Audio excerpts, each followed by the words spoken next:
Welcome back to my channel and आज की video is again not a vlog. ये video है जो कि किस टॉपिक पर है वो आपको कैप्शन में पता लग गया होगा। So let's get started. तो हमारी सबसे जो मेन बात है जो मैं आपको बताना चाहूंगी कि ये प्रेगनेंसी का मतलब जो अब हम प्रेग्नेंट हुए हैं ये कोई ट्रीटमेंट से है कि ये नेचुरल प्रेगनेंसी है। So guys, this pregnancy is not at all a treatment pregnancy. ये बिल्कुल नेचुरल नॉर्मल प्रेगनेंसी है। तो हम पॉइंट वाइज मैं आपको बता देती हूँ कि हमारी शादी को हो चुके हैं 4 साल और 4 साल हो जाएंगे अब। और this year last year December we thought of planning a baby and we conceived very early. तो हमने अपने दिसंबर में ही कंसीव कर लिया था। It was end of the दिसंबर। तो जो कि हमें उम्मीद बिल्कुल नहीं थी, क्योंकि जनरली यही नोशन होता है कि एक्सपीरियंसेस लोगों के भी हम देखते हैं, हमारे बड़ों ने और जिनसे भी हमारे जान पहचान से जिनसे भी हमें पता लगा है कि इतनी जल्द टाइम लग सकता है, बिकॉज किसी की भी अपनी बॉडी होती है, सबकी अपनी टाइप की। तो हम इस वे में थे ही नहीं कि हम इतनी जल्दी कंसीव कर लेंगे, but thankfully we conceived early. और I missed my period in December only and दिसंबर में ही मैंने कंसीव किया, जिस वजह से मुझे 1 हफ्ते में ही पता लग गया कि मैं प्रेग्नेंट हूँ, but I was not sure. तो आई टुक 1 वीक अपने टेस्ट को और श्योर करने के लिए। 1 हफ्ते बाद भी मैं श्योर नहीं थी और ही टोल्ड मी कि आप डॉक्टर के जाओ, और डॉक्टर के ही कंफर्म करके गायने पे जाके कंफर्म करके आया। तो जब मैं डॉक्टर के गई और वहां पे मुझे पता लगा तो उसने बहुत श्योरिटी दी कि यस आप प्रेग्नेंट हैं, आप ये प्रेगनेंसी कंटिन्यू करना चाहती हैं या नहीं। और उसके साथ साथ किए मेरे फुल बॉडी टेस्ट जो कि होते हैं, सबको पता ही होगा, जिसपे thyroid, diabetes, HIV, blood group and all, बहुत सारे टेस्ट, वो सारे टेस्ट उसने किए और जिसकी रिपोर्ट शाम को आई। एंड देन हमने सब लोगों को बताया घर पे। सबसे पहले यहाँ पर अपने पेरेंट्स को बताया एंड फिर विशाली ने अपने पेरेंट्स को बताया। सब लोग बहुत ही ज्यादा खुश थे। सब लोग इतने खुश थे कि हमसे उम्मीद ही नहीं थी। किसी को हमसे उम्मीद, एक्चुअली होता क्या है, सब हमसे उम्मीद छोड़ दी थी। हम लोगों के मिडिल क्लास फैमिलीज में, पंजाबियों में, और मतलब मैं किसी को ऐसे कास्ट वाइज हम किसी को जज नहीं कर रहा हूँ। नॉर्मली होता क्या है कि लोग कहते हैं कि कर लो 1 साल 1.5 साल, हम लोगों को तो 3 साल निकल गए। ऑल दो किसी ने हमें आज तक एक बार भी, स्पेशली मेरे पेरेंट्स ने, क्योंकि ज्यादातर इन लॉज ही बोलते हैं, मेरे पेरेंट्स ने जिंदगी में आज तक एक बार भी नहीं बोला कि आप लोग ट्राई करो, you should have a baby. ऐसा कभी हमने किसी से सुना नहीं है यहाँ पर। तो ये बिल्कुल हम दोनों का पर्सनल डिसीजन था, कोई प्रेशर नहीं, कुछ नहीं।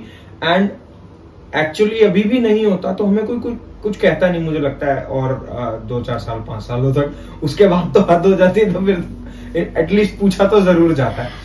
तो एक चीज थी कि अब मुझे इसको बहुत अच्छे से सरप्राइज करना था, बिल्कुल सब लोगों को सरप्राइज करना था। बट क्योंकि हमें 1 हफ्ता लग गया उसी टेस्ट में, अपने घर में मैं रोज सुबह उठती थी, टेस्ट लाइन देखती थी, वो बहुत लाइट लाइन थी। एंड कम से कम 10 से 15 प्रेगनेंसी किट्स अभी भी हमारे पास पड़ी हैं जो इसने यूज करी है, चेक किया है। तो और मैं रोज टेस्ट चेक करती थी और अगेन वो लाइट लाइन, क्योंकि एक्चुअली इतना ज्यादा टाइम नहीं हुआ था, तो इस वजह से वो 1 महीने का गैप होता अगर, तो मुझे जरूर पता लगता डार्क लाइन से। तो I was not sure, because ऐसे में बहुत बार जिनसे मुझे पता लगा है आपको मिसकैरेजेस हो जाते हैं, जो कि बिल्कुल नॉर्मल है, आपकी बॉडी में ही वो चीज डेवलप नहीं होती और वो नेचुरली अबॉर्ट हो जाती है। तो ये सब चीजों से मुझे नहीं पढ़ना था, और अगर मेरी ये हेल्दी प्रेगनेंसी की शुरुआत नहीं थी तो मैं इसको शुरुआत नहीं देना चाहती थी। सो आई वांटेड कि ये बिल्कुल हेल्दी रहे, सब कुछ स्टार्टिंग से सब कुछ ठीक रहे। तो डॉक्टर से जब मेरी बात हो गई, कंफर्म हो गया, तब मैंने घर पे बताया। और इस बीच में 1 हफ्ता हमारी बस डिस्कशन ही होता रहा, क्योंकि मुझे भी किसी को बताना था, मुझे भी सजेशंस चाहिए थे, तो मैं इसको इतना अच्छा सरप्राइज नहीं दे पाई। मुझे बस इतना वो है। और डॉक्टर से आने के बाद हमने सडनली घर पे ऐसे बताया कि बस सरप्राइज हम ही रह गए, और तो कोई कुछ सरप्राइज नहीं था। उसके बाद जान आया और मेरा 15 दिन, उसके बाद मुझे गायनी ने 15 दिन का गैप दिया और बोला कि उसके बाद हम चेक करेंगे, आपका फर्स्ट अल्ट्रासाउंड देखेंगे और फिर हम बताएंगे कि आगे बच्चा हाँ बच्चे की हार्ट बीट चेक करेंगे, उसके बाद ही आगे कुछ हो पाएगा। तो उसके बाद से फिर हमने जो फर्स्ट टाइम हार्ट बीट सुनी, तब हमने रिलेट किया कि what is parenting and what is getting pregnant. क्योंकि उससे पहले तक तो सिर्फ एक ये था कि हाँ कुछ है कि वी आर प्रेग्नेंट। बिल्कुल, वो फर्स्ट कनेक्शन था जो हमने हार्ट बीट सुनी और डॉक्टर्स के रिव्यूज सुने एंड एवरीथिंग, और ये अंदर आया। इसको तो पहले ये उम्मीद थी कि ये अंदर ही नहीं आ पाएगा। बिल्कुल। अब इस चीज में बहुत अच्छा हमारा साथ दिया जो अल्ट्रासाउंड कर रहे थे, वो लैब भी बहुत अच्छी है। और बिल्कुल, क्योंकि उम्मीद बिल्कुल नहीं थी, क्योंकि जनरली होता ही है कि लड़कों को अंदर जाने देते, जैसा कि हमने सुना है। बट उसने मुझे अंदर बुलाया,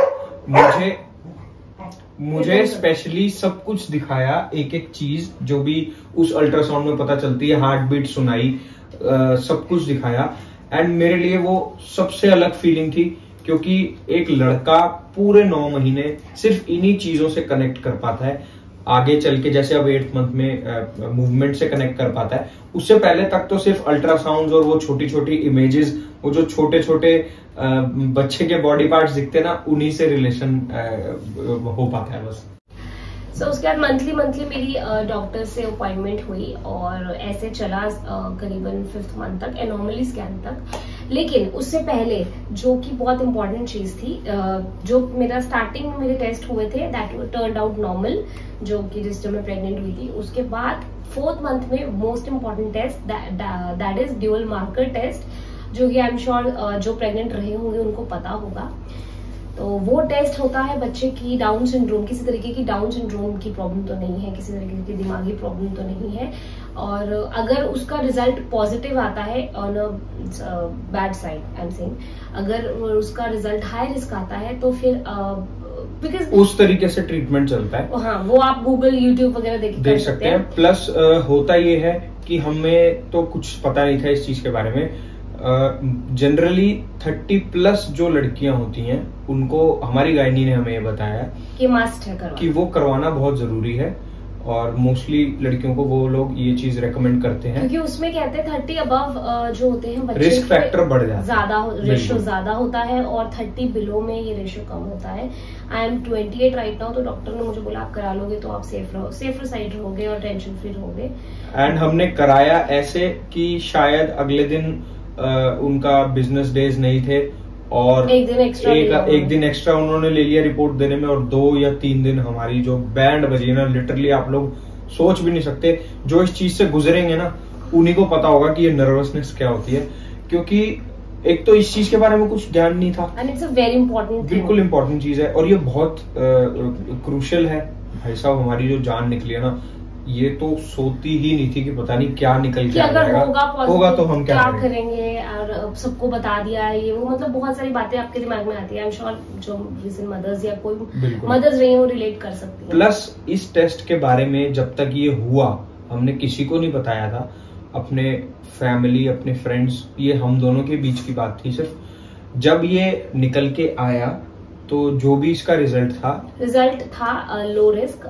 किसी भी टेस्ट का रिजल्ट इज लो रिस्क और हाई रिस्क होता है। कोई भी रिजल्ट 100% नहीं सही होता। इस वजह से आपको यही उम्मीद करनी है कि आपका लो रिस्क रहे। प्रेगनेंसी में रिजल्ट ऐसे ही बताने लगते हैं। तो जब रिजल्ट आया एंड डॉक्टर को रिपोर्ट गई और डॉक्टर ने बताया कि नॉर्मल है सब कुछ, आप टेंशन मत, तब हमारी जान में जान आई। और तब हमने फिर सब लोगों को बताया भी हमारा इस तरीके का कोई टेस्ट हुआ था एंड एवरीथिंग इज नॉर्मल। तो वो लोग तो कहने लगे कि ये क्या चीज है, हमें पता ही नहीं था। हमें तो पता ही नहीं था ऐसा भी कुछ होता है। क्योंकि शायद उनके टाइम में ये एक तो पहले तो बहुत जल्दी बच्चे हो जाते थे, कॉमन भी नहीं था ये तो शायद इस तरीके के टेस्ट नहीं होते थे। अब बच्चे भी लोग अपनी करियर्स और इन सब पे फोकस करके ही प्लान करते हैं, तो उस हिसाब से टेस्ट होते हैं। सेकेंडली फिर उसके बाद आया एक और most important ultrasound, that is anomaly scan level 2 ultrasound, जिसके अंदर बच्चे के सारे पार्ट्स बन चुके थे। हाँ, सारे पार्ट्स बन चुके थे। उसके इंटरनल पार्ट्स भी दिखाए जाते हैं, आपको चेक करवाया जाता था एक एक पार्ट, लिवर, किडनी, बहुत बड़ा इम्पोर्टेंट, सब कुछ इम्पोर्टेंट और बहुत कनेक्टिंग एक टेस्ट था। उसमें छोटे छोटे हाथ दिखते हैं बच्चे के, बड़ा क्यूट था, क्यूट छोटे छोटे पैर, स्पाइन और स्कल, सब कुछ बहुत बढ़िया स्कैन होता है। अगर हम बाहर होते, अगर हम फॉरेनर्स होते हैं, फॉरेन में तो इस टाइम पे आपको जेंडर रिवील हो जाता है कि आपका बेबी का क्या जेंडर है। पर इंडिया में एज यू नो कि नहीं होता। एंड उस स्कैन के लिए भी उसकी ड्यूरेशन भी बहुत बड़ी है, 1 घंटा 1.5 घंटा आपको लगता है, वो आपको बिठा के रखते हैं, दिखाते हैं एक चीज। ऐसे में अगर बच्चे की मूवमेंट ज्यादा है तो आपको भगा देते हैं, वो फिर बोलते हैं खा पी के आओ, या फिर मतलब दोबारा आना, अभी बच्चा हिल रहा है बहुत, नहीं हमें कुछ दिख पा रहा। एंड उस टेस्ट में जब एक एक पार्ट के बारे में बताया जाता है कि ये सब बहुत नॉर्मल है, बहुत रिलीफ फील होता है, बस यही सब चलता रहता है। तो normally scan turn out normal, and उसके बाद हमारी जान में जान आई। एंड नॉर्मली स्कैन होने के बाद जो डॉक्टर से मिलने का टाइम था, जो मिलने के ड्यूरेशन होती थी हमारी 1-1 मंथ की, वो कन्वर्ट हो गई 3 वीक्स में। और इसी बीच में मुझे एक जो प्रॉब्लम सबसे ज्यादा आई, जो अभी 7 मंथ से शुरू हुई, दैट इज इचिंग। मेरी बॉडी में इतनी इचिंग होती है कि मुझे लगता है कि बहुत सारे जैसे कीड़े वो और कुछ चल रहा है मेरी बॉडी पे, और मैं खामखा करती रहती हूँ। इट्स नॉट अबाउट टमी कि मुझे टमी एरिया में स्ट्रेच फील होता है, तो यही होती है। एंड स्ट्रेच मार्क्स भी ज्यादा नहीं है, ये एक बहुत कॉमन चीज होती है, लोगों को लगता है स्ट्रेच मार्क्स आने ही आने, but that depends person to person. And it is normal, अगर नॉर्मल है, आते भी है, बहुत नॉर्मल चीज है। You should be proud of it कि किसी वजह से आ रहे हैं, और वो चीज सबसे इम्पोर्टेंट है। बस आपको अपनी इचिंग कंट्रोल करनी चाहिए, जो कि बहुत मुश्किल है, मतलब बहुत मुश्किल है। और उसके बाद डॉक्टर ने इस वजह से मेरा एक लिवर का टेस्ट, जो LFT रिसेंट डेज में आपने देखा होगा, एक LFT टेस्ट हुआ, जो कि वो भी नॉर्मल था, बट स्टिल डॉक्टर ने कहा ये फिर नॉर्मल इचिंग है, आपकी लिवर से कनेक्शन नहीं है, ये आपको डिलीवरी के भी 15-20 दिन तक रहेगी ये प्रॉब्लम। तो आप पागल मत हो जाना कर करके, इसलिए आप कुछ लगाते रहो, लगा नहीं पा रही। एंड जनरली यही इचिंग स्ट्रेच मार्क्स में बदलती है, तो आप जितना इसको कंट्रोल करोगे उतना अच्छा है। ये मत सोचना कि स्ट्रेच मार्क्स दिख नहीं रहे तो नहीं हो रहे हैं, स्टार्ट ट्रीटिंग देम। शुरू से ही आप अपनी बॉडी मॉइस्चराइज रखो, तो ये ज्यादा बताएगी, मैं कैसे बता सकता हूँ। क्योंकि एज यू ऑल नो, हम यहाँ से पहुंच चुके हैं अपने 8th मंथ के मिड में, 33 वीक्स पे आप ये वीडियो देख रहे हो, मेरे को हो चुके हैं 33 वीक्स, और बस 2 हफ्ते बचे हैं 9 मंथ स्टार्ट होने में। 36 वीक में मेरा शुरू हो जाएगा 9 month. In your blessings, keep us in your blessings. Please इसी तरीके से प्रे करते रहिए कि सब कुछ अच्छा रहे। तो मेन जो आज का टॉपिक था वो ये था कि हमारी प्रेगनेंसी एकदम नेचुरल है, हमने किसी भी तरीके का ट्रीटमेंट नहीं लिया है। मैं ये नहीं कह रही कि ना जो ट्रीटमेंट्स लेते हैं वो लोग बहुत गलत है, या फिर उनको ट्राई कर, वो उनकी डॉक्टर्स और उनकी पर्सनल सिचुएशन है। हम यू नेवर नो किसको कब ट्रीटमेंट की जरूरत पड़ जाए, तो ये तो बस it's all about luck and all.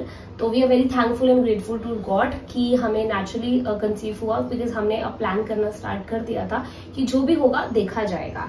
Plus एक चीज और है, ये बिल्कुल प्रिसाइजली मैं बताना चाहता हूँ, हम दोनों के ये थॉट्स हैं।